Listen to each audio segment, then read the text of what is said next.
이 프로그램은 인기 팟캐스트 아말감의 미방송분을 모아놓은 프로그램입니다.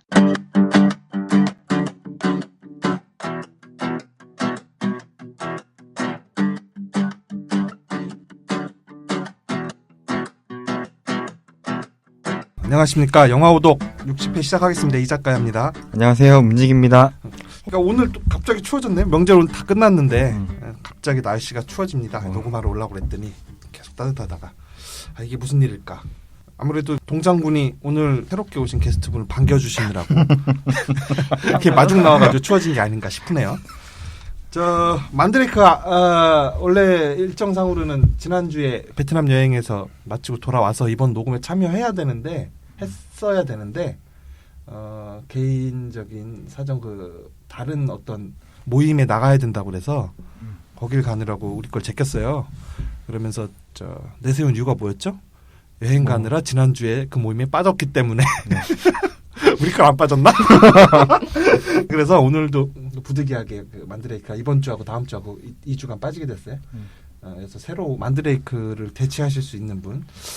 만드레이크는 뭐 대체 불가제는 아니니까 길바닥에 널린 돌 같은 공기 중에 있는 질소 같은 느낌이니까 쉽게 대체할 수가 있죠. 그래서 산소 같은 분, 질소보단 산소가 낫잖아. 기왕 대체할 거. 네. 산소 같은 분을 한번 모셨습니다. 솔라님 나오셨어요? 솔라. 네, 와, 반갑습니다. 안녕하세요. 제가 평상시 계속 존경하고 친애하던 분이셨는데 네? 이렇게 여기까지 또 모시게 됐네요. 유명하신 분이라면서요? 제가요? 아니에요? 이건 자르자. 영화 많이 보세요? 열심히 보고 있어요. 네. 그러시구나. 영화를 많이 본 지는 얼마나 되셨어요? 한 반년 된 것 같아요. 그러니까 열심히는 봤는데 하루에 한 편씩 챙겨본 건 얼마 안 됐어요. 그래요? 반년이면은 우리 옆에 앉아있는 문직이랑 비슷하네? 문직이도 이제 네. 한 반년쯤 되잖아요. 1일 1영화 한지? 한 3, 4개월? 그럼 반년을 쳐. 네, 반년. 분기는 넘었으니까 반기로 치지 뭐. 네. 어떤 계기로 이렇게 영화를 1일 1영화를 아무래도 사교계에서 완전히 은퇴당한 이후에 이쪽으로 관심을 돌린 건가요?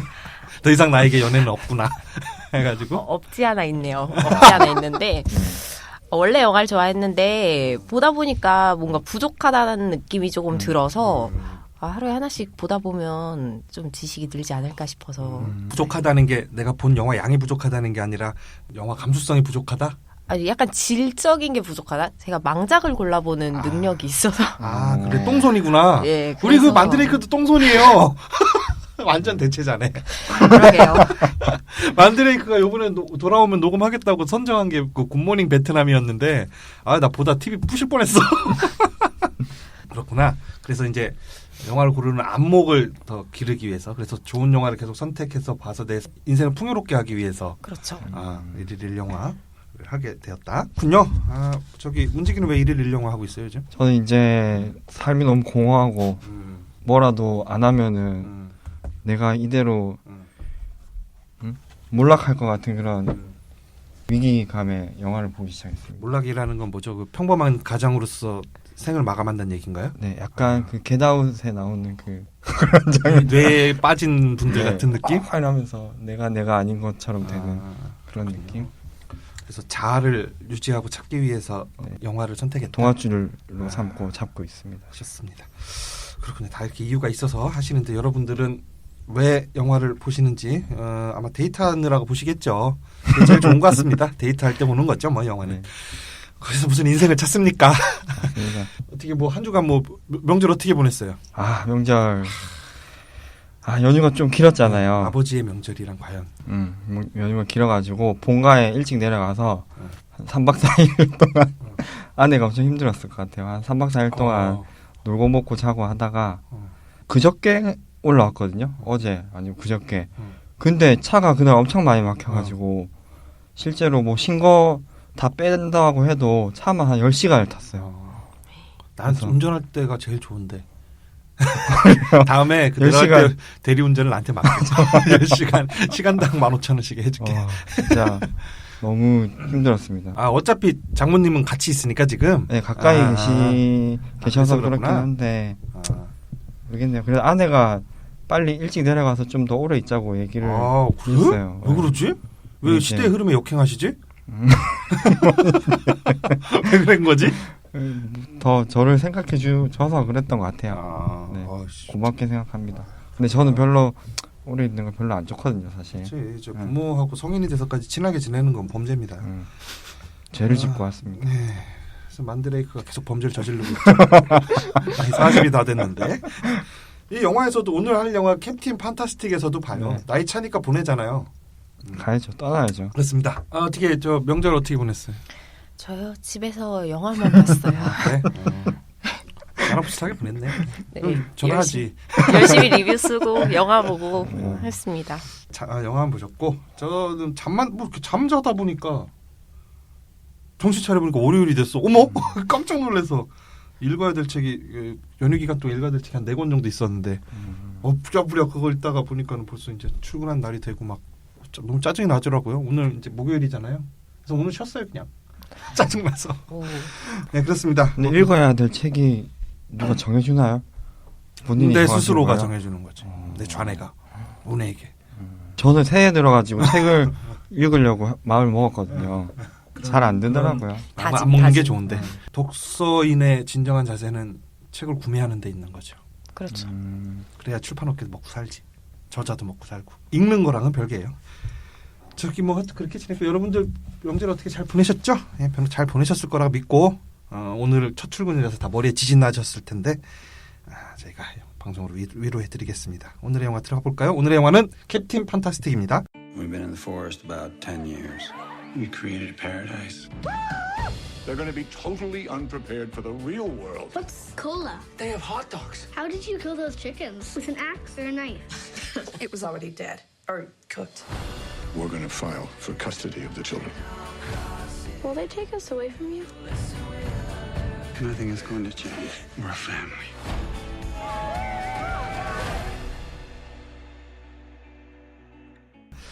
캡틴 판타스틱 2016년도 영화고요. 비고 모텐슨 주연입니다. 나머지는 그 아역 배우들 이렇게 쭉 나오는데요. 주목할 만한 배우는 별로 없어요. 비고 모텐슨 빼고는. 다만 사만다 아일러 한번 주목해 보고 싶다. 그 로리타 극중에서 로리타 책을 읽던 배우입니다. 그렇고요. 시놉시스 비고 모텐슨은 아이들 5명이죠. 6명이에요. 6명인가요? 육형제를 데리고 사회와 격리한 채 스스로 격리한 채 숲속에서 대안적 삶을 살고 있어요. 아이들도 직접 가르치고 또 산속에서 수렵 채집 활동을 하면서 육체를 단련하고 그러면서 정신과 육체를 스스로 고양시키면서 이 사회의 대량 생산 자본주의 체제와 벽을 쌓고 살고 있습니다. 와중에 와이프가 우울증 치료를 위해서 병원에 입원해 있었는데 와이프가 어느 날 자살을 하게 되죠. 그래서 그 와이프의 장례를 치러주기 위해서 도시로 나가서 장인의 집을 향한다. 그런 과정에서 벌어지는 어떤 깨우침 사건들 이 영화의 주된 내용이 되겠습니다. 어떻게 보셨어요, 저기 문지기? 저는 이거 작년에 봤고 작년 연말 정산할 때 이거를 작년에 본 베스트 5 3였나요? 작년에 저 영화 3개 봤는데 네, 그 중에 5개를 골라서 5개 중에 하나가 이거였어요. 일단 이거 제가 뭐 하여튼 다른 영화를 한 개 봤는데 관련된 영화로 해서 추천이 떠가지고 왓챠에 그래서 봤거든요. 재밌었어요. 일단 이것도 영화 분위기가 되게 발랄하고 명랑하고 알록달록하고 예쁘고 약간 그 색감 같은데 이런 데서 느낌으로는 그 웨스 앤더슨의 그 때깔이 살짝 나는 느낌도 있어요. 네, 그래서 하여튼 그런 부분 일단 또 마음에 들었고요. 아까 시놉시스에서 얘기한 대로 주인공 아빠 벤이랑 또 그 엄마 레슬리인가요? 레슬리가 이제 남다른 가치관을 가지고 이제 산에 들어가서 둥지를 트고 막 살고 하는데 일반적인 신만이의 삶, 네, 신만이의 삶을 사는데 일반적인 시각에서는 되게 기행에 가깝잖아요. 일반적인 시각이. 보통 그런 게 뉴스에 나면 이제 밑에 악플이 엄청 달리겠죠. 그렇죠. 요게 다른 사람들이 이 가족을 비난하거나 걱정하는 식으로 이렇게 댓글이 달릴 것 같은데 어쨌든 그런 삶을 살다가 중간에 스토리가 진행이 되고 마지막에는 약간 양보하고 타협하는 모습으로 살게 되잖아요. 근데 수정주의자들. 이제 그 과정에서 대부분 장면들이 의료라든지 아니면 소비 행태나 뭐 종교, 그다음에 섹스, 정치, 식생활, 관습, 예절, 교육 이런 등등의 주제를 되게 좀 스무스하게 잘 버무려 가지고 등장인물 등한테도 긴장도 살짝씩 만들면서 생각할 거리나 이런 걸 던져줘 가지고 그런 부분에서 되게 재밌게 잘 봤습니다. 약간 지적인 외피를 두르고 있는 것 같은 영화죠. 네. 사실 그렇게 깊게 파고드는 건 아닌데 네. 언급만 하고 지나가는 정도기는 한데 그래도 언급했다는 게 어디야? 별점은 제가 4.5점을 줬고요. 4.5나 줬다고? 네, 이건 작년 이거 기준이거든요. 지금 좀 자꾸 절점 인플레인데 이 점수가 진짜 2018년 기준이기 때문에 이거를 올해로 환산하면? 변환하면은 4점 정도 됩니다. 4점. 아니 저 기본 점수가 3점에서 마이너스 3. 1루까지 내려갔는데 어떻게 이거는 아, 5점이 3.75 0.5밖에 안 돼. 3.75 3.75점 정도 될 것 같네요. 그렇군요. 오 두 개 쌍오. 쌍방울. 네. 그렇습니다. 어떻게 저기는요? 어떻게 보셨어요? 솔라. 저는 처음에 이런 내용인지를 모르고 봤어요. 사실은 스토리는 보면은 왜 엄청 굿라이프에 대한 이야기인 것처럼 나와 있잖아요. 줄거리 웰빙처럼. 소개가. 그래서 포스터도 되게 감각적이고 줄거리도 재밌겠다 해서 되게 가벼운 마음으로 봤다가 약간 뒤통수를 얻어맞은 듯한 느낌으로 영화를 봤는데 영화가 앞에 말씀해 주신 것처럼 이제 다양한 측면에서 이 아이들을 키우는 아빠와 문명에 사는 외갓집과 그 고모 가족들에 이렇게 계속 부딪히게 되잖아요. 그런 신념이, 살아가는 신념에 대한 갈등이 계속 이루어지는 걸 보면서 이분들은 나에게 왜 이런 시련을 주었나 라는 생각을 솔직히 많이 했고 되게 근데 생각할 거리가 많았던 영화였기 때문에 좀 보고 나서 오히려 즐거웠던 영화였던 것 같아요. 그래서 그 남들에게 추천을 한다고 그러면 할 수 있겠어요? 네, 이거는 추천할 것 같아요. 추천할 수 있을 것 같아요. 그렇군요. 이거 전 완전 취향적입니다. 이런 영화는 이거. 저는 이거 보면서 약간 이 작가님이 생각이 났어요. 이 아빠 너무 마음에 들어. 비고 모텟은 진짜 난 이런 아빠는 될 수 없겠지만 자식을 안 낳을 거니까 이런 아빠가 있었으면 좋겠다.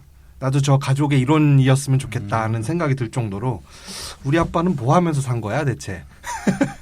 그래서 너무 마음에 들고 좋았어요. 그리고 언급되는 그 면면들 계속해서 촘스키가 인용이 되는데 제가 제일 좋아하는 작가거든요. 노암 촘스키는. 그래서 뭐 그런 것도 되게 마음에 들고 이 가족들이 아침에 기상해서 아침부터 이제 뭐 저 태닝 선수처럼 산악 달리기를 하잖아요.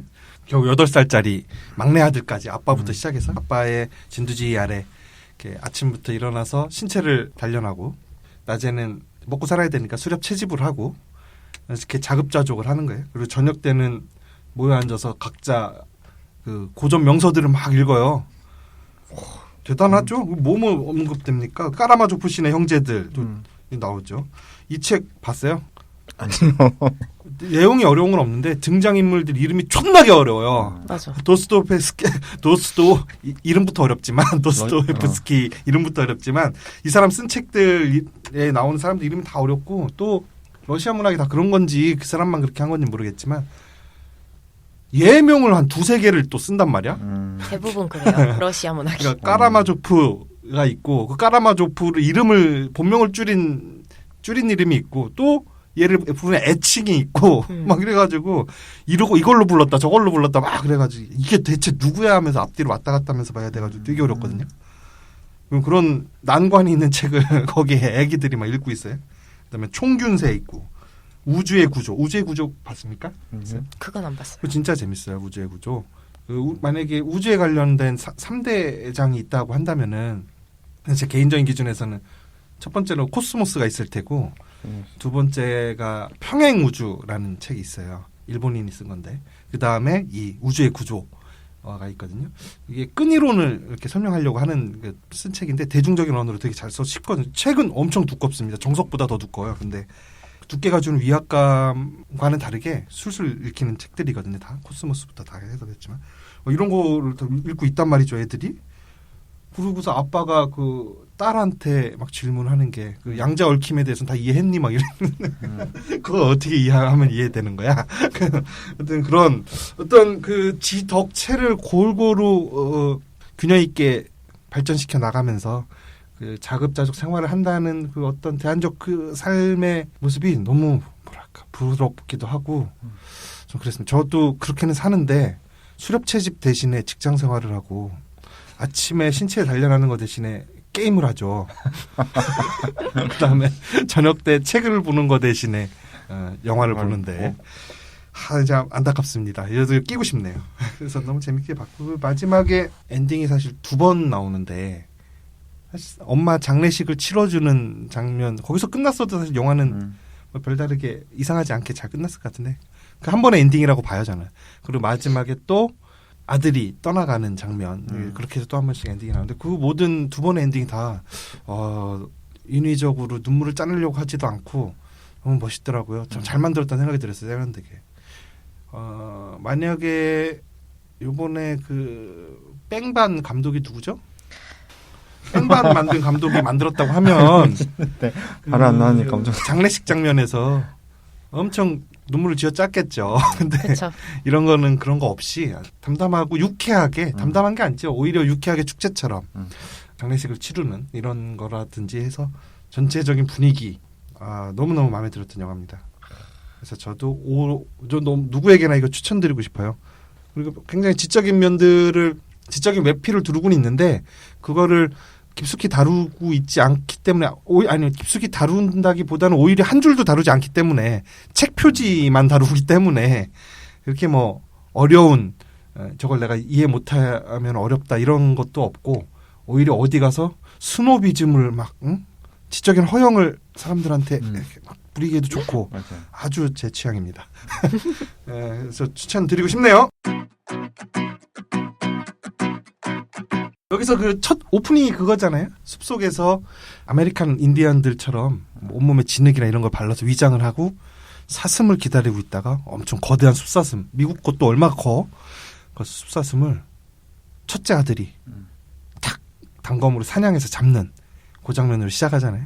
그러면서 이제 소년은 가고 성인이 남자가 왔다 뭐 이래서 아버지가 뭐 성인으로 인정해주는 듯한 뭐 그런 장면이 나오는데 어떻게 사슴하고 싸우면 이길 수 있어요? 사슴하고 싸워봤어요? 못 이길 것 같은데요. 못 이길 것 네. 사슴이 저보다 더 클 것 같은데. 네, 더 크지 당연히. 사슴 한 200kg도 넘게 나올 것 같은데요. 사슴 그 예전에 그 어떤 사람 일본에 관광을 갔다가 일본에 가면 그 사슴 테마파크가 있어요. 어디 지역인지 모르겠는데 거기를 놀러 갔다가 그 사슴 체험하다가 느낀 거를 그 카툰으로 그린 게 있는데 그 되게 웃겨. 그래서 일단 들어갔더니 다 똥밭이고 냄새가 막 처음에 사슴 귀엽고 막 이런 거 상상하면서 갔을 거 아니에요. 그리고 사슴들이 보기보다 가까이서 보니까 너무 무섭게 생겼대. 엄청 크고 사슴한테 두들겨 맞는 유튜브 동영상 이런 거 있어요. 그거 보면 사슴이 물론 뒷발에 채이면 사람 죽겠죠. 그뿐만 아니라 앞발 두 발을 이렇게 캥거루처럼 들어서 사람을 막 꼴밤을 치는데 1분에 한 300대 치나 봐. 말터네. 그 장난 아니에요. 사람이 도저히 못 이겨. 대항이 안 돼, 대항이. 그 유튜브 동영상이 있는데 그러니까 이 장면에서 사슴을 여기서 첫째 아들이 한 방에 제압하는 걸가 뭘 보여주냐면 얼마만큼 강인한 신체 능력을 가졌는가를 보여주는 거예요. 근데 여러분은 몰랐겠죠. 사슴의 위대함에 대해서 몰랐으니까. 제가 알려드리는 겁니다. 감독의 그 의도가 숨어 있는 거다. 뭐 좋았던 영화에서 그 굉장히 좋았던 장면 뭐 꼽을 게 있나요? 저는 버스를 타고 가는 과정에서 아까 잠깐 나왔었는데 그 가족이 엄마의 장례식을 치러주기 위해서 스쿨버스를 개조해서 캠핑카처럼 개조한 걸 타고 가죠. 네. 네. 그때 이제 딸이 로리타 이제 딸? 롤리타를 보고 있다가 네. 얘기를 하잖아요. 뭐 갈보집이 뭐야 했더니 매춘구리야. 그래서 뭐 읽어 로리타 읽어 막 하다가 로리타를 읽고 감상을 얘기해보라고 하잖아요. 딱 얘기를 해보라고 하니까 걔가 한참 고민하다가 고민 안 했죠. 고민 안 하고 흥미롭다 이렇게 얘기를 했어요. 뒤에서 애들이 와 흥미롭대. 금지 단어, 금지 단어. 막 이런 거죠. 그래서 아빠가 흥미롭다는 말처럼 아무 의미 없는 소리 하지 마 이런 거죠. 그래서 그 네 생각을 좀 명확하게 표현해라 이랬더니 걔가 불편하다고 막 하면서 이제 불편하지만 아빠가 아름답다고. 아빠가 이제 그거를 자꾸 뭔가 조금 집요하다 싶을 정도로 애는 불편해하는데 집요하다 싶을 정도로 자꾸 이렇게 대답을 하게 만드는 장면. 근데 그 장면을 보면서 이 작가님이 민재한테 대충 하고 넘어가려고 하는데 자꾸 꼬치꼬치게 해묻고 따지고 막 이런 거 옆에서 보기에 제가 되게 불편하거든요. 영화 보면서 또 그런 걸 느꼈습니다. 역시 저는 제 취향입니다, 영화. 그래서 그런 걸 만약에 자식도 마찬가지지만 그렇게 자꾸 물어보거나 하는 사람이 있거든요. 있고 그럴 때 내가 어떻게 반응을 해야 될까? 그거랑 만약에 내가 내 새끼를 키울 때도 저렇게까지 하면서 키우는 게 맞을까 하는 고민도 좀 들었어요. 그래요. 나는 그걸 보면서 그래 저렇게 키워야지 하는 확신이 생겼는데 너무 별로였는데. 그래? 저는. 오히려 그 고민이 생기고 여기는 오히려 너무 별로다. 중간자적인 입장이네요. 아 그렇군요. 왜 별로예요 그게? 왜냐면 이게 이 장면뿐만 아니라 왜 엄마가 죽었을 때 어떻게 죽었는지에 대해서 그냥 돌려 말하지 않고 완전 다 말해주잖아요. 뭐 자살에 이런, 손목을 그었고 뭐 병으로 어쨌고 뭐 손목을 그었고 이런 걸 다 말해주는데 고모가 그러잖아요. 거기서 이렇게 아이들에게 돌려 말해주는 것도 필요한 거다. 근데 거기서 그러니까 그렇게 이제 자세하게 묘사해서 다 말해주지 말고 대충 뭉뚱그려서 얘기하고 넘어가지 애들을 다 이해도 못하는데 왜 그러냐 하고 말린 거죠. 네. 근데 그런 식으로 하는데 이제 아빠가 거기서 나는 우리 아이들에게 거짓말을 할 수가 없다라는 고 말을 하잖아요.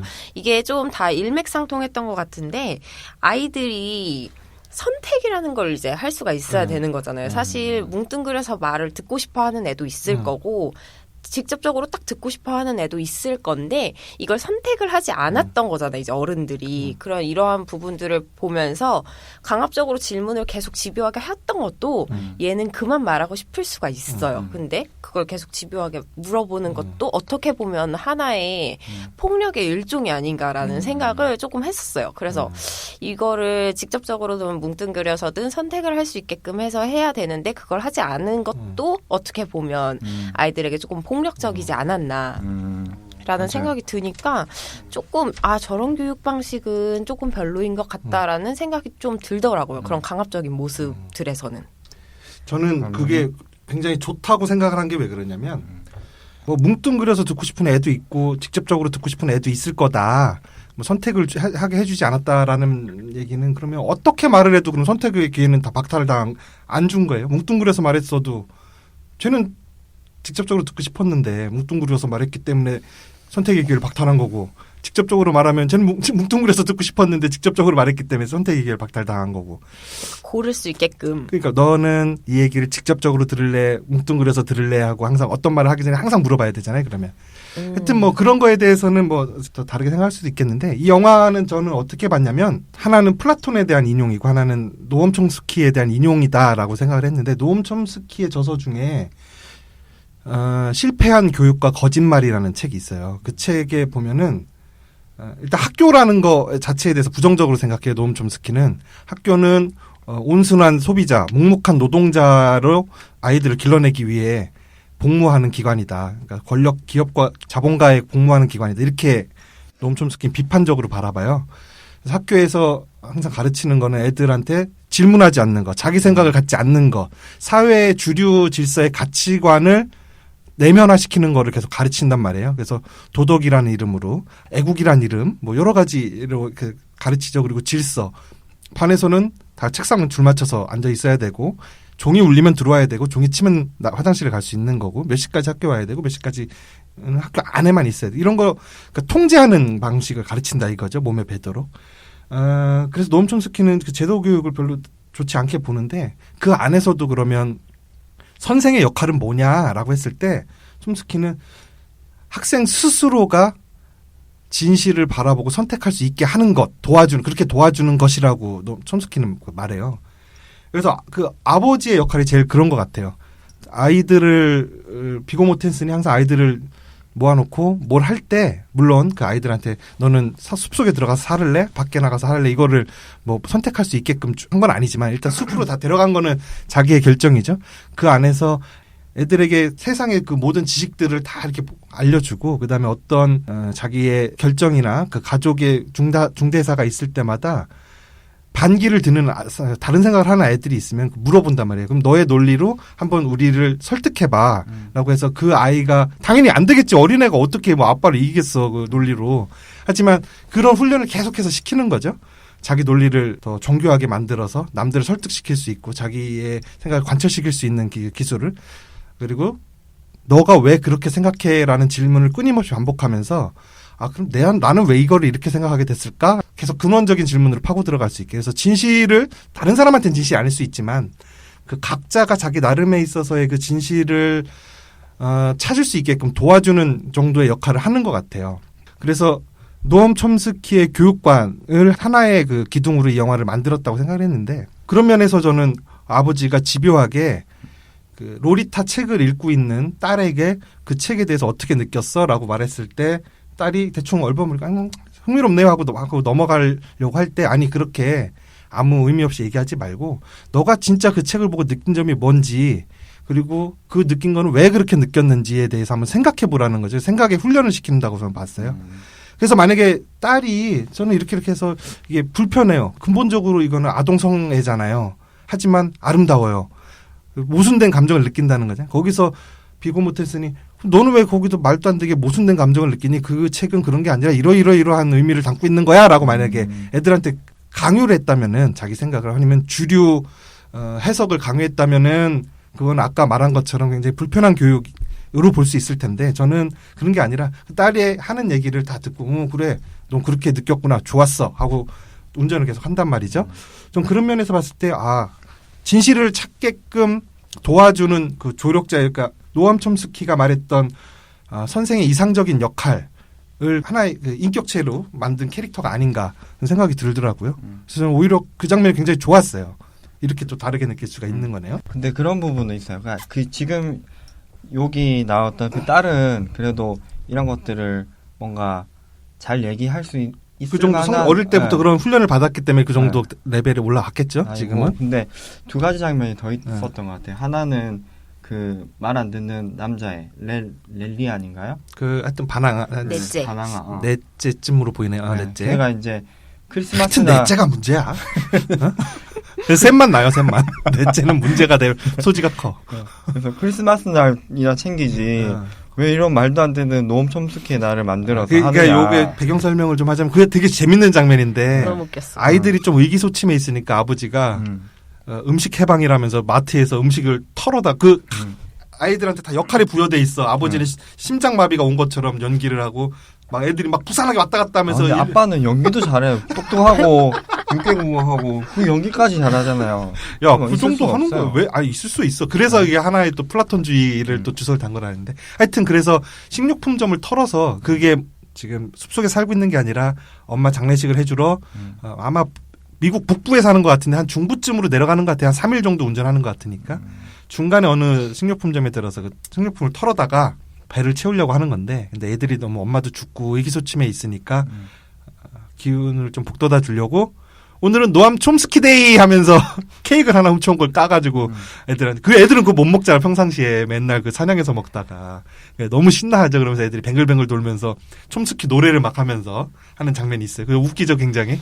그때 넷째가 불만을 표시해요. 말한 것처럼 우리도 평범하게 크리스마스나 챙기지 왜 황당하게 알지도 못하는 노엄 촘스키를 챙기고 그래요 하고서 아버지에게 반항해요. 네. 그 장면도 있었고 그 다음에 또 그 한 가지 더는 권리장전?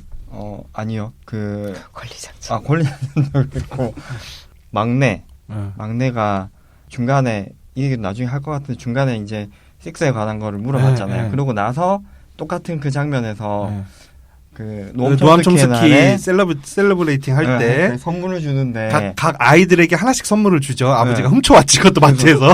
그래서 그게 조이 오브 섹스였잖아요. 근데 그림책. 그러니까 그 전에 로리타 논쟁이 있을 때 뒤에서 듣고 있던 막내 애가 강간이 뭐야? 하고 물어본단 말이에요. 그래서 아버지가 설명 나 너무 너무 나이스하게 설명하더라고. 근데 그게 또 웃긴 게 뭐냐면 그 전 장면에서는 아빠가 딸에게 막 집요하게 묻는데 그 반대로 이제 애가 아빠한테 되게 집요하게 묻는 거야. 아빠는 이제 어떻게든 이 상황을 좀 벗어나고 싶은 마음이 들잖아요. 그래서 사슴이 어딘지 찾아봐라고 배고픈 사람 누구냐고 막. 그러니까 왜냐면은 섹스에 대해서 물어보니까 네, 어떻게 네. 마땅히 설명하기 왜냐면 딸들도 있고 해가지고 하다 보니까 그런데 아버지도 그 역공을 당한 거예요. 그러니까 그렇죠. 자식들한테 입장이 네. 바뀌어서 그래서 아버지도 최대한 정제된 언어로서 설명을 잘 해주잖아요. 끝까지 잘 네. 해주긴 했어. 그게 그럴 때 만약에 문지기 같으면 아들이 새끼가 그렇게 하면 그게 뭐냐고요. 그러니까 새끼가 지금 스스로 뭐 진실을 찾아내서 모르고- 정제된 언어로 논리적으로 설명을 해줘야죠. 네, 그거는 그렇죠. 제가 그 부분에서는 제가 깨달은 바가 있어요. 근데 그것까지 좋았어요. 좋았고 그래서 저기 선물을 애한테는 섹스와 관련된 조이 오브 섹스라는 그림책을 선물로 줘니까 애가 그림을 이렇게 보더니 하면서 충격을 버려요. 받죠. 아, 너무 웃겼네. 네, 그런 거를 봤을 때 이게 애들이 지금 수준에서 모르죠 사실 애가 어떻게 받을지 잘 모르는데 조금 조심스러운 부분이 있는 것 같아요. 그렇게 그러니까 뭐든지 거짓말 안 하고 비겁하지 않게 진실만 다 얘기해주는 방식이 옳은 건지 아버지의 모토죠. 오직 진실만을 말해라. 연령대에 따라서 음. 이런 것들이 옳은 건지에 대해서도 조금 다른 관점이 있을 것 같기는 해요. 교육에 관해서는. 예, 뭐 그러니까. 그렇게 그래서 저는 비고 모테슨의 입장에 지지를 하는 입장이거든요. 저도 기본 굳이 뭐 그걸 돌려서 해줄 필요는 없다. 어차피 스마트폰 키면 애들 다 할 텐데 맞습니다. 참 정보가 이렇게 넘쳐 흐르는 시기에서 오히려 똑바로 알려주고 편견을 갖지 않게 해주는 게 더 중요하지. 덮어놓고 넘어가서 능사가 아니다라는 입장이거든요. 그래서 원래 하려고 했던 말은 뭐였지? 뭐였지? 왜 시작했지 이 말을? 그 장면이 인상 깊었다. 좋았다. 좋았다. 네. 그래서 그리고 이 멘트를 제가 외웠다가 그대로 해줘야 될 것 같아요. 뭐라고? 뭐 성교가 뭐야 이렇게 물어보면 강간이 뭐예요?라고 했을 때 그대로 말씀하신다고요? 줄줄이 대답까지 내가 다. 그게 너무 멋있더라고요. 조금 큰 다음에. 너무 직접적이었어. 아 근데 이 장면이 왜냐면 제가 옛날에 어렸을 때 그런 기억이 나요. 그러니까 예전에 싸구려 만화책을 사서 봤거든요. 그거 고전을 봐야지. 총균세 같은 거 봐야지. 싸구려 보니까 그런 거 아니야? 스트리트 파이터와 캐릭터를 가지고 이렇게 동인지 비슷하게 하나 그런 거 봤는데 거기에 강간이란 단어가 나왔어요. 그래서 갑자기 나와가지고 엄마한테 물어봤어요. 외숙모도 계셨고 한데 그러니까 엄마가 뭐 우와 하면서 다른 거 화제 막 돌리고 그랬던 기억이 나요. 딱 얘기를 하니까 딱 기억이 아이고 저 나요. 국 넘치네. 예. 가스불 켜져 있지도 않는데. 그때 내가 그거를 제대로 들었으면 지금같이 이상한 예? 조심해야 되겠다는 생각이 듭니다. 교육할 때 잘 해야 될 것 같아요. 그런 거는 진짜. 그런 문제 때문에 그 아내를 찾아가는 여정에서 잠깐 들른 여동생네 집에서 문제가 일어나죠. 여동생 부부는 평범한 부부인데 안 맞는 거 아무리 우리 오빠지만 저런 교육 방식은 자기하고 안 맞는 거잖아요. 다 같이 모여서 자기 아들들 그다음에 우리 그 조카들 다 같이 모여서 식사를 하는 자리에서 그런 걸 막 이렇게 직설적으로 대놓고 막 얘기하니까 언쟁이 붙죠. 그때 비고 모테슨이 하는 말이 이렇게 자기 입장에 대해서 설명을 하다가 그래 너네 집의 어떤 방식도 내가 존중했어야 되는데 미안하다라고 하고서 사과를 하고 넘어가요.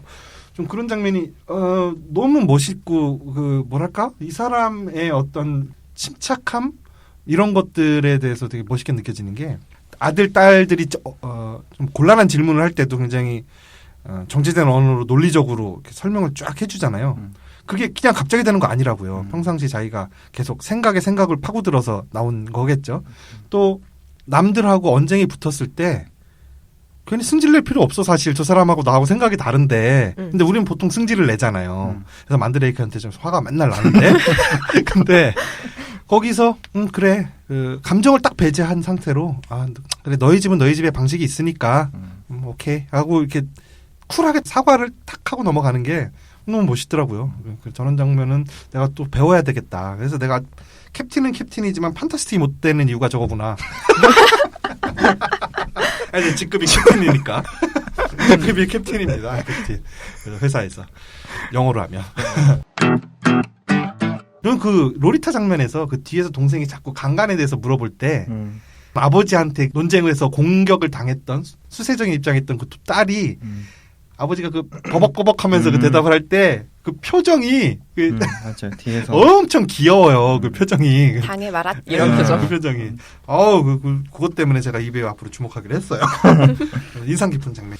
저는 그거 괜찮았던 것 같아요. 첫째 아들이 네. 가다가 이제 여자애를 만나게 되잖아요. 어느 캠핑장에서 캠핑장에서. 엄마를 찾아서 가던 데에서 또 한 번 숙박을 하기 위해서 멈춘 캠핑장에서. 네, 근데 거기서 이제 그 여자애가 뭐 너는 스타워즈 아니? 뭐 무슨 음악 듣니? 뭐 이러면서 되게 사적인데 어떻게 보면 일반적으로 보편적으로 할 수 있는 질문을 막 하잖아요. 근데 얘가 남들은 나 스타워즈 알아, 그거 재밌지, 뭐 이렇게 대답할 수 있는 건데 스타트랙을 얘기하죠. 다 모르잖아요. 다 모르면서 그 부분에서 얘가 뭐 6개 국어도 하고 명문대에 다 합격할 만큼 엄청 똑똑하고 아이비리그에 다 붙었죠. 똑똑하고 뭐 체력도 너무 좋고 한 운동선수 수준의 체력. 완벽한 아이지만 사회의 구성원이 되지 못했다는 거를 보여준 짧은 장면이었다라고 생각을 하거든요.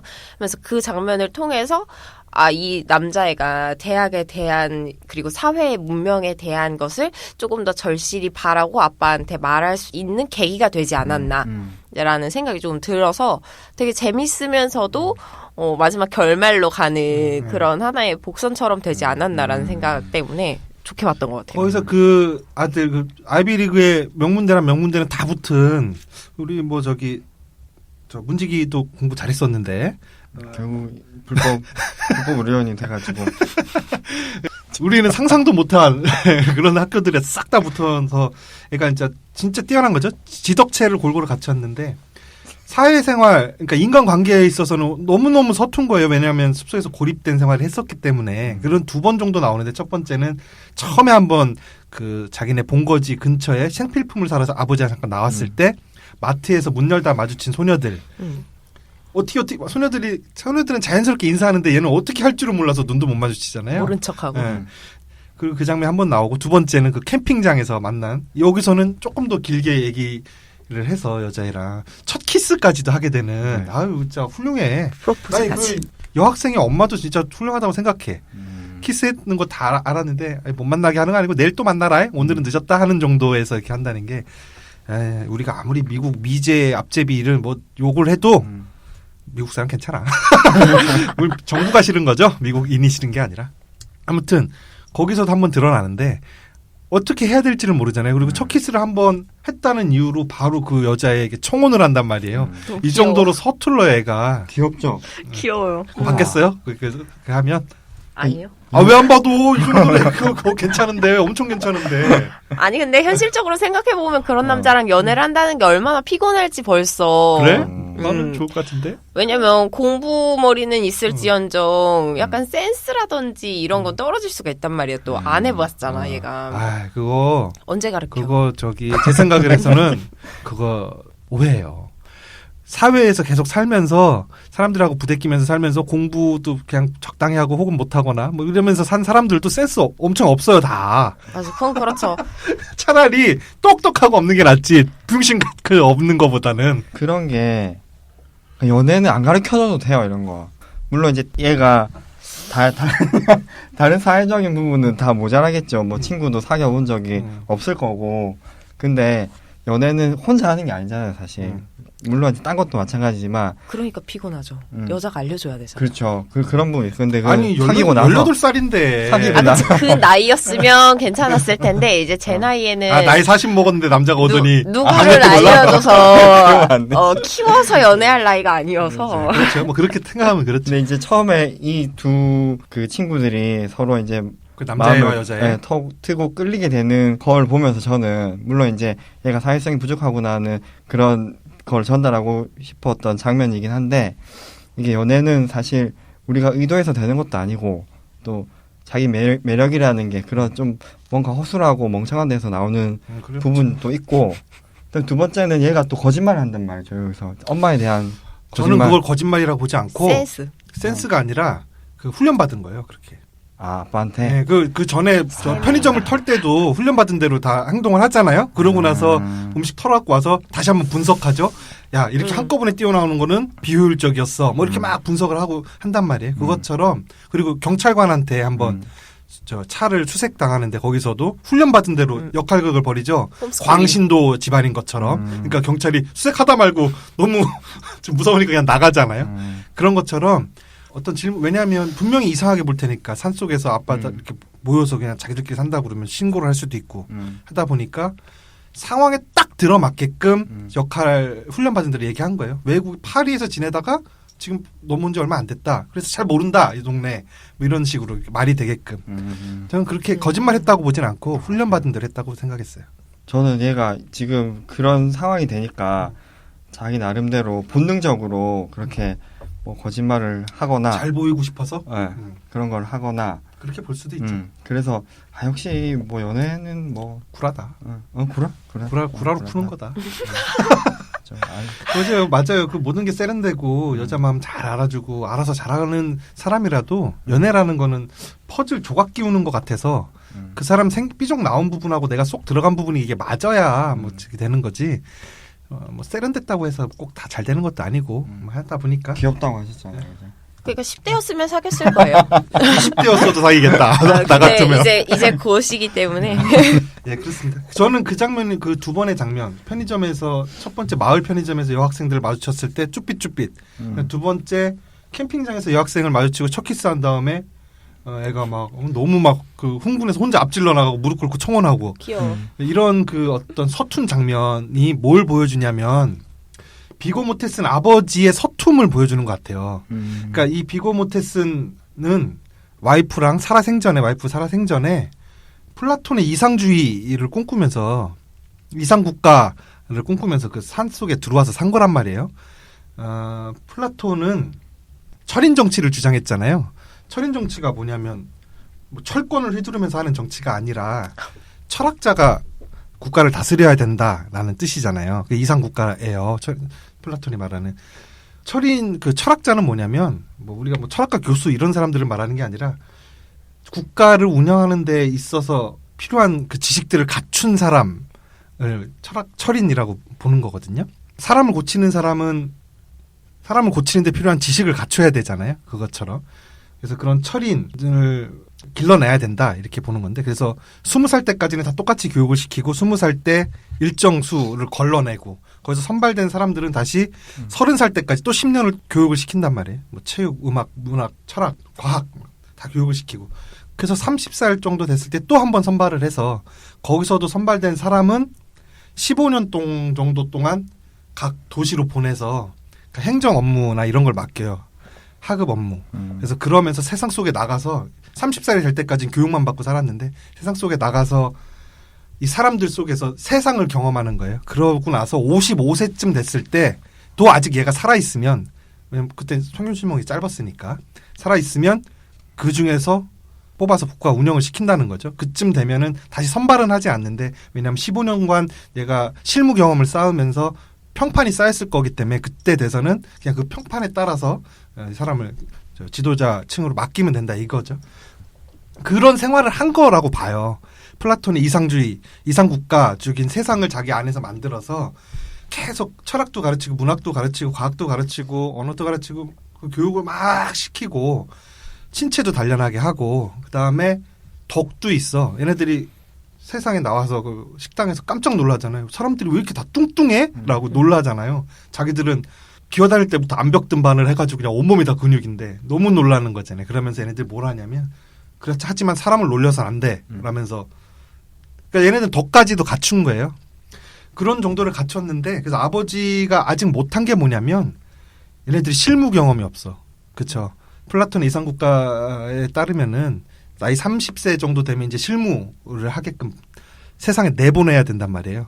그건 못한 거예요. 아버지가 그걸 못 가르쳤어. 서툴렀어. 아직 그 나이도 되지도 않았지만 동네 편의점에서 여학생들을 마주쳤을 때 아버지가 시도를 해요. 야, 괜찮아 시간 많으니까 가서 말이라도 좀 걸어봐라 라고 이렇게 시도를 한단 말이에요. 근데 애가 가서 뭐라고 그래요? 뭐 트로키치주의자라고 물어봐요? 뭐라고 그래요? 이게 못하는 거야. 그러니까 아버지도 서툰 거죠. 그거를 시도는 했어. 하지만 서툰 거예요. 아버지의 서툼 그리고 그 자식들의 그 갇혀진 공간 안에서 지덕체를 아주 고양시키면서 살아왔지만 인간관계의 서툼 이런 것들을 계속 병치해서 보여준단 말이죠.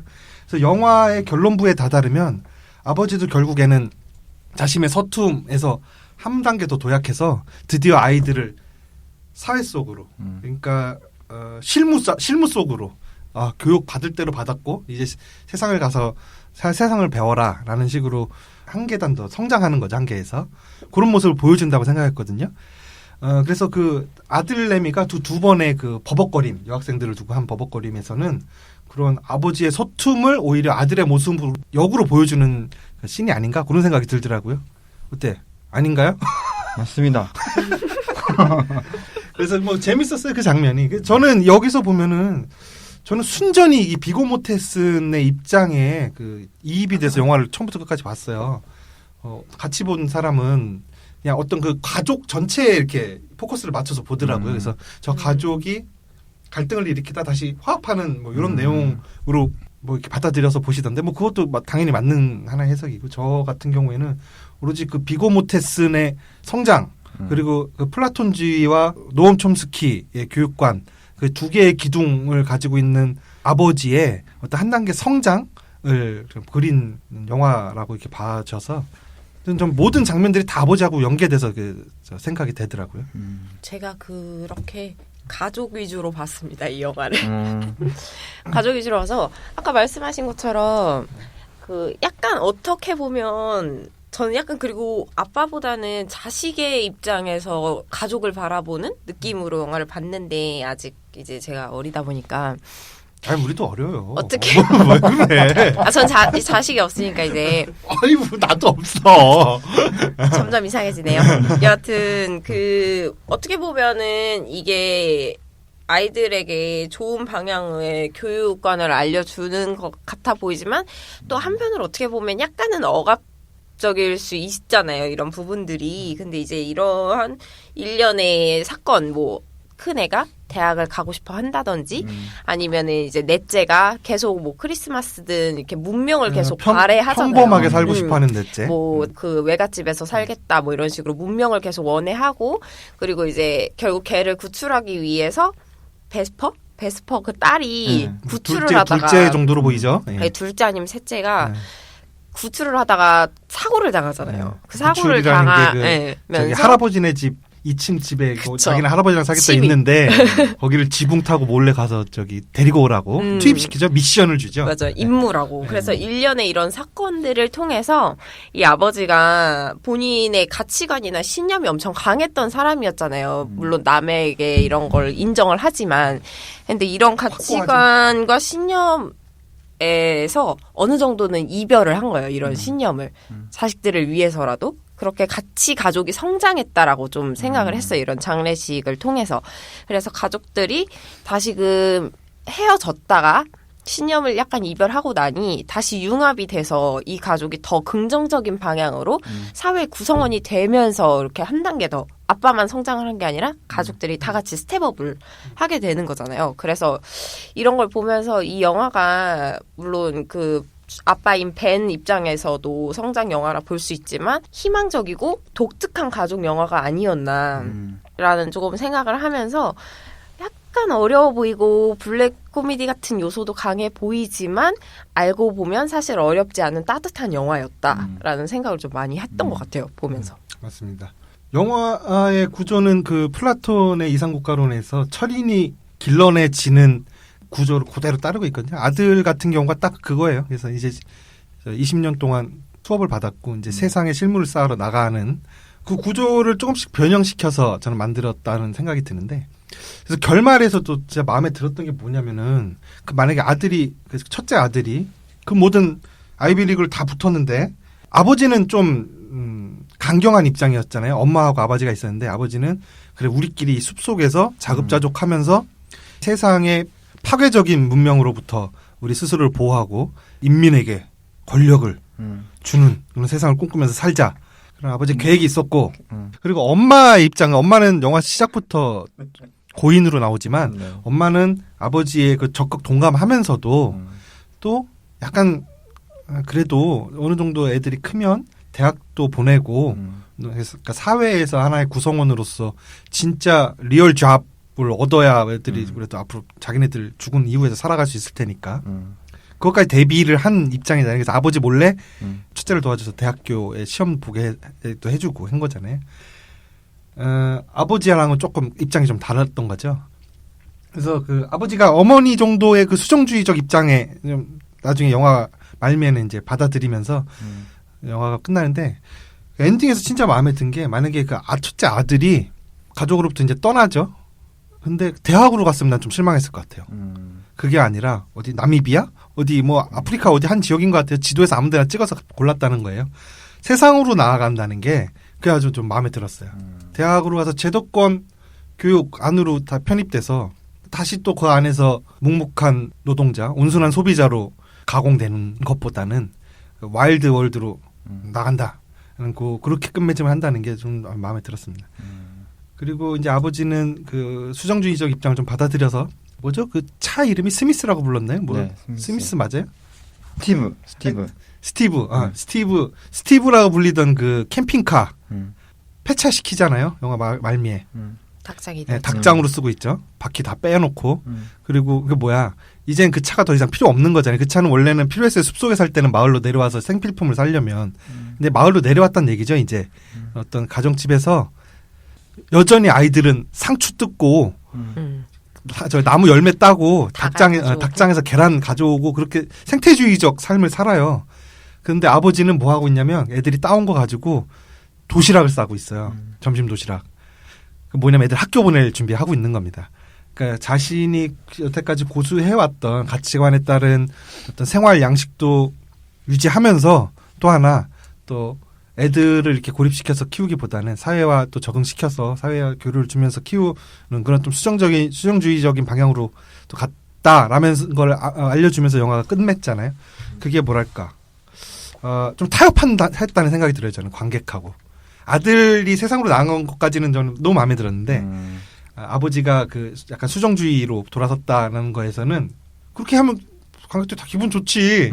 씩 웃고 끝나지. 그 마지막에서 아유 그래 했네. 근데 저는 뭐 저 같았어도 그런 선택을 했었겠지만 뭐랄까 그 불굴의 가치관 뭐 이런 거를 막 현실적인 문제 때문에 꺾어버린 그 자신의 이상을 꺾어버린 좀 그런 느낌도 좀 있어서.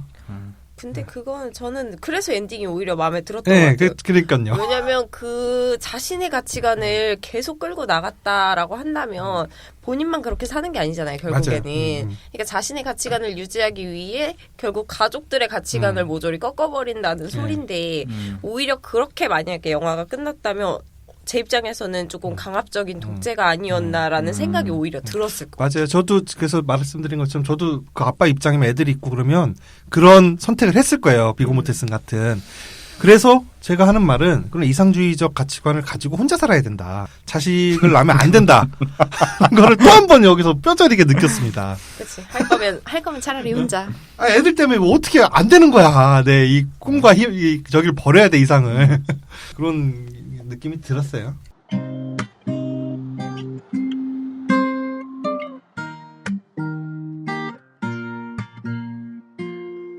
그리고 아버지가 그 아들을 공항에서 떠나보낼 때 마지막으로 전달하는 그 어떤 금원? 명대사 퍼레이드. 너무 멋있죠? 뭐가 제일 기억나던가요? 세 가지 있잖아요. 네. 용기 있고 패기 있게 만끽해. 인생은 짧다. 늘 진실만 말하고 비굴해지지 마. 매일매일을 네 생의 마지막 날처럼 살아. 요 세 가지가 유독 띄는데 저는 마지막 게 제일 좋았던 것 같아요. 마지막 날인 것처럼 살으라는 그 말이 제일 좋았어요. 개인적으로. 아저씨가 그렇게 살죠? 그렇죠. 오늘만 살잖아요. 저도 솔직히 뭐 나는 섹스했어. 그거가 생각나는데 언급도 안 하네. 이렇게 다르네. 그게 나 너무 와닿았어. 저도 너무 반성되고. 그것도 외웠다가 아들한테 똑같이 얘기해야지. 와닿지만 제가 처음이니까. 이렇게. 뭐라 그러냐면 여자랑 섹스할 때는 존중하라고. 존중해주고 그게 뒷말이 더 핵심입니다. 사랑하지 않더라도 상대를 존중해줘야 해. 라는 그게 있어요. 사랑을 하지 않더라도 존중해줘라. 와, 이거 진짜 대단한 것 같습니다. 이거 진짜 금원이야, 이거는. 이거 성경에 들어가야 돼. 성경에 들어가야 될 말이고. 저 그 사람 상상을 해봤어요. 나중에 내 아들이 아니면 뭐 딸한테도 얘기할 수 있잖아요. 그런 종류를 얘기할 때 여자들은 항상 섹스할 때 사랑을 하거나 최소한 존중을 한다라는 편견을 버리세요. 예? 아니 똑같이 상대방을 존중을 해야 되잖아요. 사랑하지 않더라도 할 때 갑자기 무슨 근데 그런 얘기를 할 때 잘 얘기할 수 있을까? 왜냐하면 내가 혼자면 얘기할 수 있지만 아내가 없는 데서 얘기를 해야 되겠다 이런 생각이 확 들더라고요. 그러니까 지금 문지기가 갖고 있는 그 생각 가치관을 와이프한테 토론을 통해서 관철시켜요. 안 돼요. 제가 이거 장례식 장면 있잖아요. 현실적이다. 거기에서도 여보 내가 나중에 유언을 이렇게 남기면 이대로 해줄 거야 이랬더니 말도 안 되는 정신 나간 소리 하지 말라고. 모함상조에서 하자는 대로 해야지. 예법이라는 게 있는데. 그래서 중요하죠. 전통도 중요하고 이게 전통이 뭐 자기 혼자 지키는 게 아니라 뭐 가정이나 뭐 이런 걸 다 고려해서 하는 거니까. 그래서 이런 얘기를 어떻게 하면 아내 몰래 자식한테 할 수 있을까? 이것도 방법을 생각해봐야 될 것 같아요. 다 걸려요, 근데 그거. 그렇죠? 걸려? 얘기하겠죠? 엄마 이러면서 하죠. 아빠 이상한 소리 해야겠죠. 그렇습니다. 영화가 그 연기도 다 좋고 특히 아역들의 그 연기 진짜 대단하죠. 막내 너무 귀엽던데 맨날 뻘거벗고 다니는 애. 나이. 맞다. 그것도 아빠가 한번 그 성기노치라는 씬이 있잖아요. 비고 못했어요. 깜짝 놀랐어요. 오늘 진짜 깜짝 놀랐어요, 저도. 뭐에 놀랬죠? 크기에? 아니, 왜 놀란 거야? 아니 그냥 전혀 좋은 장면 이렇게 화려하고 캠핑장에서. 솔직히 막 남의 그거 보는 게 좋지 않잖아요. 남의 보는 거? 남의 그거를 성기를 보는 게 때에 따라 다르죠. 의도치 않게 보면 좋지 않을 수 있죠. 그렇죠. 그래서 깜짝 놀랐습니다. 저는. 슥 지나가다가 갑자기 나오길래. 좀 가릴 줄 알았어. 이렇게 왜 대부분 그런 영화 보면 이렇게 그 지나가는 노부부가 있었잖아요. 네네. 그럼 다른 영화였으면 이 뒤에서 보잖아요. 이 노부부를 끼고 그러면 이 노부부의 머리라든지 이런 식으로 걸쳐서 가리는데 그대로 보다가 깜짝 놀라가지고. 원래 감독이 그렇게 찍었는데 비고 못했으니 안 된다고 다시 찍자고. 아 그래요? 보이게. 너무 깜짝 놀랐어. 진짜 대단한 사람. 네. 저기는 뻥이고요. 슈퍼맨 리턴즈가 언제 나왔지? 꽤 오래전에 나온 영화가 있는데 망했어요.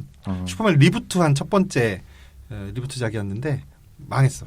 그래서 시리즈가 이어지지 못했는데 거기서 그 주연 배우가 그게 존슨이 크기가 남달라가지고 그 슈퍼맨 쫄바지 입으면 이게 너무 티가 나잖아요. 그래서 감독이 특수 효과로 해가지고 촬영 후에 그걸 지웠대요. 좀 무난하게. 와. 그랬더니 배우가 그 나중에 그 사실 알고 버럭 화를 내면서 지우지 말라고.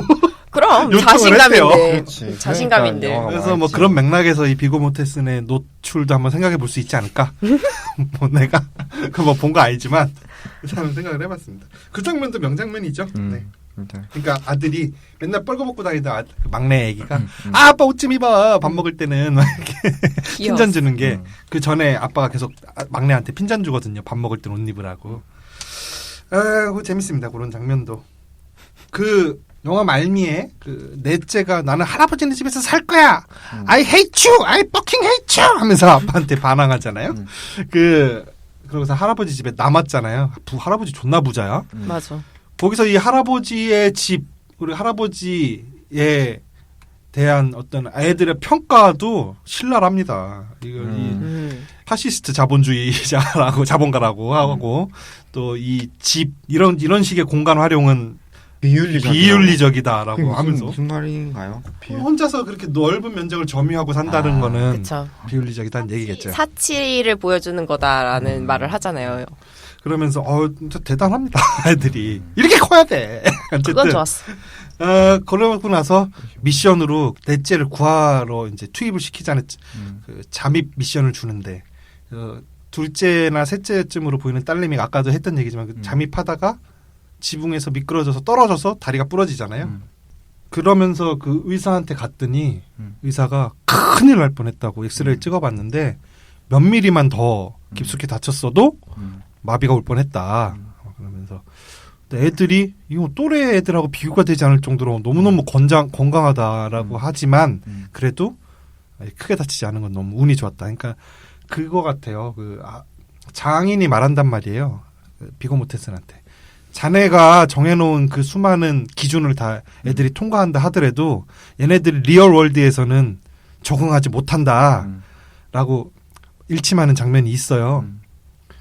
그거 같아. 그 암벽 등반을 막 그렇게 열심히 했었어. 산에서 자기들끼리 살 때. 근데 그 작은 가정집의 지붕에서조차도 제대로 가지 못하고 그 리얼 월드에서 미끄러져서 떨어져 다치는 거예요. 그리고 그렇게 튼튼하게 단련해왔던 신체는 오로지 운이 좋아서 살아난 거였지 그 노력의 결과, 단련의 수련의 결과는 아니었다 이거죠. 물론 그 수련의 결과로 많은 위험을 피할 수도 있었겠지만 실제 세상에서는 그런 식으로 단독적인 생활로서는 이 안에서 살아남을 수는 없다라는 걸 이렇게 보여주는 하나의 그 사건으로 보여주는 장면이 아닌가 싶어서 그 장면도 저는 굉장히 인상적이었습니다. 여러분 운동 아무리 열심히 해도 병은 오게 돼 있어요. 한방. 그리고 의료에 대해서도 얘기하는데 뭐 미국 의료 과잉이고 뭐 뭐라죠 제약회사에 하고 무슨 창녀다 전혀 기억이 안 나는데 있었습니다. 초반에 나오고 그리고 그런 것도 있잖아요. 왜 그 엄마가 예전에 그 동생 부부랑 싸웠던 얘기가 잠깐 나오잖아요. 애기들한테 설탕이 든 저기 저 아가씨라고 하면 뭐라고 해야 돼? 시누이. 네, 시누이 부부와 싸웠던 비고 몬테슨의 와이프. 그러니까는 비고 몬테슨 부부랑 비고 몬테슨 동생 부부가 말다툼이 있었던 거죠. 그게 그 발단이 설탕이 든 시리얼을 애들한테 먹였다고 화를 내고 막 밀쳤다면서 자기한테 그래서 내가 화가 나서 그런 네 마누라한테 욕을 했다 이렇게 얘기가 나오는데 그런 것들도 근데 의료에 대한 부분은 이 영화에서는 조금 물론 이제 그것도 약간 풍자적으로 했을 것 같긴 한데 조금 과한 부분이 있는 것 같아요. 뭘 얘기하려는 건지 잘 모르겠어. 뭐냐면 의료에 대해서 뭔지는 알겠는데 의료에 대해서 불신하는 그런 거 있잖아요. 물론 이제 그런 뒤에 암거래라든지 로비 같은 게 의료 산업에 되게 많긴 한데 그런 것들을 아예 그냥 의료에 떠나야 되고 그러니까는 그 주류 사회의 의료 체계 시스템에 대한 불신을 너무 좀 과장되게 표현했다. 그거랑 뭐 설탕의 문제라던가 아니면 음식에 관한 것들에 대해서도 그런 것들이 요즘은 많이 바뀌고 있거든요, 사실. 막 설탕에 대한 인식이라던가 설탕이 무조건 나쁘고 안 좋고 막 이런 것들이었는데 소금은 나트륨은 줄여야 되고 막 이런 것들이었는데 점점 이제 변화가 일어나고 있는 과정 중이라고. 어떤 변화? 설탕이 몸에 좋게 변화했나요? 아니면은 좋다는 게 아니라 제로 콜라? 그런 것들도 마찬가지고 뭔가 필요한 것들이잖아요, 다들 사실. 필요한 것들이고 형태가 좀 다를 뿐이고 막 그런 건데 애초부터 그렇게 설탕은 절대 안 되고 이런 식의 식사에 대한 관점 같은 게 그렇게 돼 있는 거는 다른 주제들이랑 다르게 약간 더 외골수적인 부분이 있는 것 같아요. 이 사람의 생각이. 그 사람들의 그 생태주의적 생활상을 보여주기 위한 뭐 그냥 뭐 한 가지 근데 장치였던 거겠죠. 뭐. 유기농이라든지 아니면 뭐 유전자 조작 이런 것들도 사실 쟁점이 되게 많거든요. 그게 진짜 나쁜 건가 아니면 어쩔 수 없는 부분인가 괜찮은 건가 하는 그런 게 있는데 그런 부분을 이 사람들의 얘기가 맞다는 식으로 넘어가 버리는 게 보여가지고 좀 그래요? 난 그렇게 받아들이죠. 이거는 빼죠 그만큼. 근데 대체적으로 이 영화가 다 모든 것에 대한 거에 불평? 왜냐하면 이 사람들은 해요. 지금 주류 사회의 시스템 자체에 대한 반감을 갖고 있기 때문에 대량 생산 자본주의 체제 자체에 반감을 갖고 있기 때문에 당연히 싫겠죠. 설탕이 몸에 안 좋은 게 왜 안 좋겠어요. 대량 생산해서 많이 먹으니까 안 좋은 거 아니에요. 그러니까 뭐 싫은 거겠지 뭐. 적당히. 그 자본주의의 핵심은 대량 생산이지 않습니까? 대량 생산을 해야 자본이 축적이 되니까. 그래서 대량 생산된 건 다 싫은 거예요. 그리고 제가 봤을 때는 의료가 식습관이랑도 가까이 있다 보니까 조금 더 그렇게 나왔던 것 같은데 이 사람들 말하는 거 보면 거의 모든 측면에서 다 이런 시각으로 바라보는데 종교 같은 것도 거의 비슷하게 나와요. 종교는 뭐 나약한 사람들의 뭐 집단이고 뭐 세뇌를 시키는 부분이고 뭐 이런 식인데 아무래도 이제 식습관에 가장 밀접하게 나오다 보니 친환경주의가 그게 조금 더 두드러져 보이지 않았나. 근데 이제, 그렇지만 친환경주의가 사실 건강에 정말 좋냐 하는 문제는 또 다른 문제이기 때문에 그래서 그 부분이 조금 이게 보면서 저는 불편했다는 거죠. 그러니까 숲속에 모여 살아서 자가 치료 같은 것들을 하면서 살고 그런 있는 게 거나, 실제로 몸에 더 좋은 거냐, 예. 아니면 또 설탕을 아예 피하고 주류 의료 시스템 자체가 상당히 왜곡돼 있기도 하고 때로는 좀 과잉이기도 하지만 아플 땐 병원에 가서 치료받고 이런 게 더 건강을 유지하면서 사는데 더 어느 쪽이 더 네. 효율적일 거냐라고 비교해 본다면 네. 아무리 썩어 있어도 현대 의료계에 발을 담궈 놓고 사는 게 더 네. 유리할 수도 있다라는 정도의 입장인 거잖아요. 그 얘기를 한 거죠. 그리고 네, 음식에 대한 거는 또 약간 달라요. 그러니까 지금 우리가 유기농이고 유전자 식품이 되게 안 좋고 설탕이랑 소금은 되게 줄여야 되고 이런 얘기들이 많잖아요, 세상에. 그런 게 뭐 자연주의고 식습관도 우리 옛날에 뭐 우리 사바나 시절로 돌아가야지 우리 몸에 건강하다 이런 얘기들이 나오는데 그런 것들 일리는 있지만 그런 것들이 요즘 들어가지고 점점 다시 재반박되는 얘기들이 많거든요. 그래서 그런 얘기가 그거 갖고 나중에 1시간 조사해 갖고 와. 아니 저는 그런 능력은 안 되고 어쨌든 그런 부분은 조금 그랬다. 다른 주제랑 다르게 안 되겠다. 이거 잘라야 되겠다. 아마 그쪽에 민감하셔서 그러죠. 그래서 나는 지금 이 얘기가 잘 이해가 안 네. 가. 이해는 됐지만 네? 공감은 안 되네요. 네, 그래서 불법으로 마지막 장면 그거 인상 깊었던 장면. 유언이 되게 위트 있고 재밌어서 네. 그런 것도 괜찮을 것 같아요. 나도 그렇게 나중에. 어차피 근데 안 될 거잖아요. 네. 와이프가 먼저 죽으면 가능하지. 그러면 자식들이 할 거잖아요. 유언 집행은. 안 해줄 것 같은데. 자식들이. 진짜 자식들은 좀 그렇게 고루하지 않게 키우면 되겠죠. 숲속에다 가다 놓고. 저 깔깔 유머집을 계속 읽히는 거야 어릴 때부터. 아 세상에. 그 변기에 쟤를 다 쏟고 나서 한참 바라보고 있을 때는 사람들 표정이 조금 엄마 좀 슬프고 이런 표정이 있다가 물을 내리면서 잘 가 엄마 하고 나서 애들이 다 같이 막 웃고 표정이 확 바뀌는데 그 장면이 되게 좀 좋았어요. 좀 그렇죠. 그 슬픔을 너무 무겁게 그리지 않고 이렇게 받아들인다는 게 괜찮았던 것 같아요. 왜냐하면 걔네들은 지적이기 때문에 그렇게 받아들일 수 있는 겁니다. 걔네들은 분명히 유물론자일 거 아니에요. 아마 무로 돌아갔다. 우리도 언젠간 돌아갈 거다. 뭐 이렇게 생각하겠죠. 막. 이 영화 보면서 하나 더 느낀 게 있었는데 계속 고모 얘기를 하게 되는데 그 고모 집과 벤의 가족들이 이렇게 다툼을 했을 때 아까 말씀하신 것처럼 벤은 이렇게 인정을 하잖아요. 미안, 너네 집에선 너네 집에 대한 걸 따라줬어야 되는데 이런 부분은 내가 조금 부족했던 것 같아. 미안해. 라고 하는데 그 고모 결국에는 사과를 안 하잖아요. 고모는? 네. 그냥 그래 사과해주니 고마워 뭐 이런 식으로 넘어가잖아요. 근데 이런 부분들이 일단 고모네 집 식구들이 사실은 보편적인 사람들의 시각이잖아요. 근데 다른 시점에서 생각을 해보니까 이게 사실 삶을 살아가는데 맞고 틀리다라는 건 없잖아요. 다른 삶을 살아가고 있을 뿐이지. 근데 이제 내가 다른 거지 틀린 게 아닌데 내가 맞다라는 걸 보편적인 사람들한테 계속 확인을 시켜줘야 되는 거예요.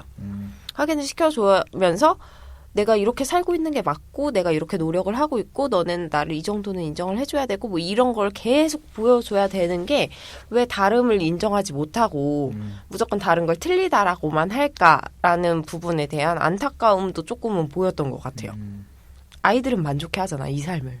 인정을 안 하는 거죠. 바꾸려고 하고 막 화를 내고 막 그릇 집어 던지면서 다음 너네 날 자식 똑같잖아. 학교 보내라고 막 이렇게 얘기하는 그런 것들이 그러니까 다른 사람의 삶의 방식을 인정하고 다르다라는 걸 인정하는 게 그대로 아니라 안 두고 자꾸 바꾸고 고치려고 하는 부분에서 틀린 거기 때문에 너는 고쳐야 해라는 시점인 것 같아서 조금 안타까웠다라는 이야기였습니다. 그래서 오늘 이렇게 재기발랄하면서도 감동적이기까지 하고 감동적인 면도 있고 지적 약물도 한 2방울 정도 들어가 있는 것 같은 정도의 영화였던 캡틴 판타스틱 봤고요. 이렇게 살 수 있는 길이 있었다면 그런 선택을 할 수 있었다면 과거에 저도 이렇게 했었으면 못했었으려나? 극장을 못 끊어서 못 갔으려나? 저도 그 생각 조금 했어요. 어쨌든 부럽기도 하고 하기에는 무섭기도 한 그런 삶을 사는 한 가족을 그린 영화 알아봤습니다. 이번 주 이걸로 마치고요.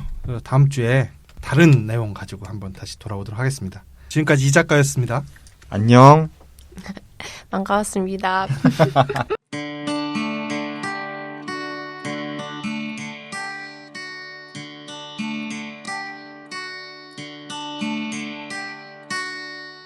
Mom, who's your favorite song?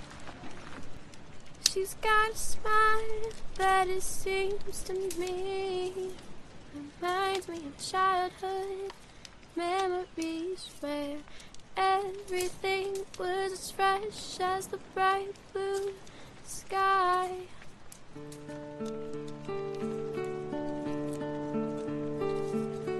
Now and then when I see her face, she takes me away to that special place. And if I stay too long, I'd probably break down and cry.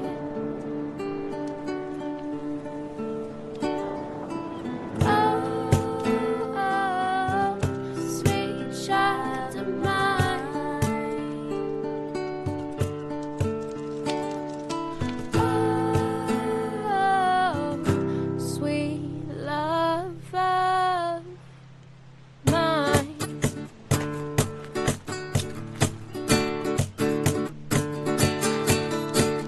She's got eyes of the bluest skies, as if they thought of rain.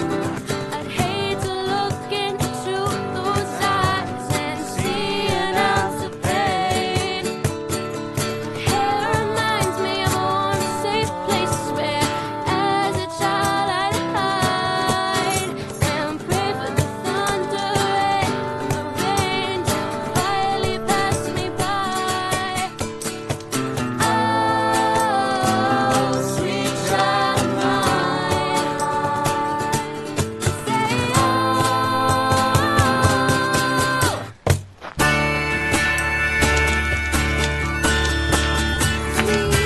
child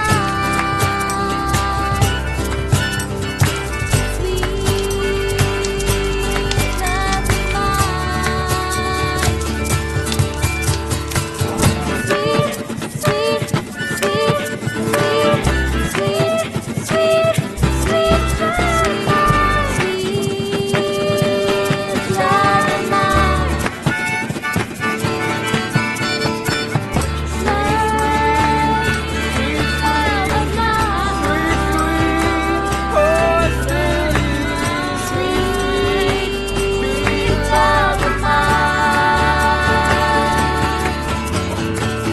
Sweet